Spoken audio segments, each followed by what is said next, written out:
Sa harap ng sunod-sunod na pagkakadawit ng mga cabinet secretary sa issue ng maanomalyang flood control projects, napipinto umano ang pagkakatanggal ni DepEd Secretary Sonny Angara, Department of Information and Communications Technology Secretary Henry Aguda at Health Secretary Ted Herbosa, ayon sa Politico.com.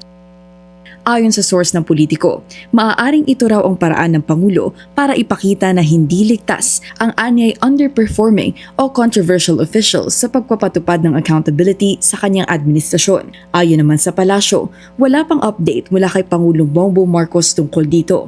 Kung sakali, ito na ang pangatlong round ng balasahan sa Marcos Jr. administration simula Mayo nitong taon.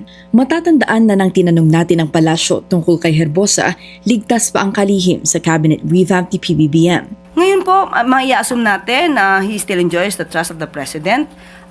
Tingnan po natin kung ito pa'y na-receive na po ng Ombudsman at hayaan po natin ang Ombudsman na mag-imbestiga po dito. May nakabinbin na reklamo laban kay Herbosa sa Office of the Ombudsman kaugnay ng umano'y close relationship niya sa isang pharmaceutical company. Ang DepEd at DICT naman nadadawit sa maanomalyang budget insertions dahil sa mga pahayag ng dating mambabatas na si Zaldico kaugnay ng mga ahensyang may mga isiningit umano sa 2025 national budget.